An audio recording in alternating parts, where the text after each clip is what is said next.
येडेश्वरी देवी यात्रा महोत्सवानिमित्त येरमाळा येथे येणाऱ्या सर्व भाविकांचे धाराशिव जिल्हा पोलीस दलाच्या वतीने हार्दिक स्वागत। सदरील यात्रा शांततेत पार पाडण्यासाठी तसेच कायदा व सुव्यवस्था अबाधित ठेवण्यासाठी धाराशिव जिल्हा पोलीस दल सतर्क व सज्ज आहे।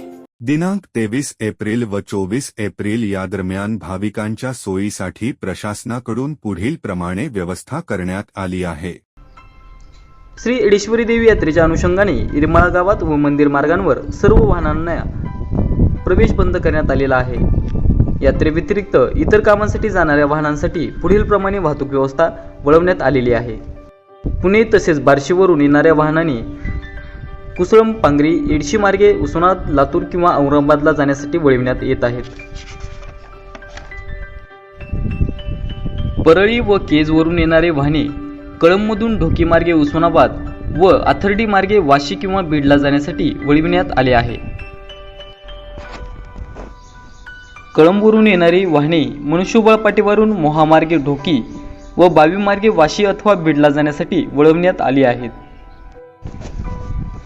यात्रेसाठी येणाऱ्या भाविकांच्या वाहनांसाठी पुढील प्रमाणे पार्किंग व्यवस्था व तात्पुरते बस स्थानक उभा करण्यात आलेले आहेत। कळंब मार्गे येणाऱ्या वाहनांनी येरमाळ्याच्या उड्डाणपुलाच्या जवळील उजव्या बाजूस हॉटेल श्री साईच्या पाठीमागे खासगी वाहने पार्क करावीत।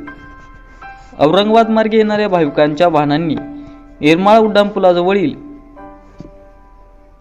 हॉटेल शिवराजच्या शेजारील जागेत वाहने पार्क करावीत।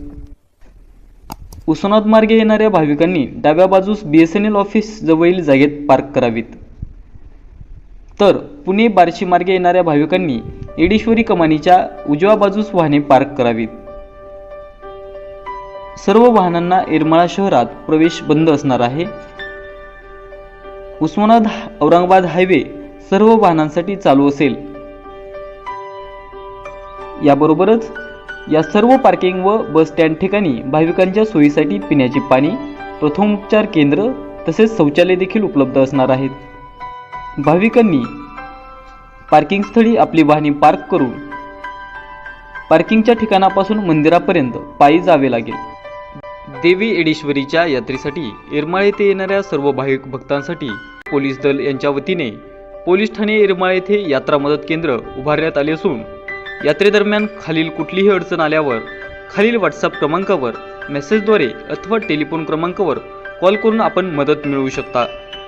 जसे की हरवलेल्या व्यक्तींच्या माहितीसाठी किंवा मदतीसाठी, वैद्यकीय मदतीकरिता, चोरी, अपघात, भांडण, आग, वीज आदी घटनांची माहिती देण्यासाठी अथवा मदतीकरिता, संशयित हालचाली अथवा संशयित व्यक्तींची माहिती देण्यासाठी जिल्हा प्रशासन आपल्या सेवेसाठी सज्ज आहे। आपणही जिल्हा प्रशासनाला सहकार्य करून हा कार्यक्रम शिस्तबद्ध व संयमाने पार पाडावा असे आवाहन पोलीस दलाच्या वतीने करण्यात येत आहे।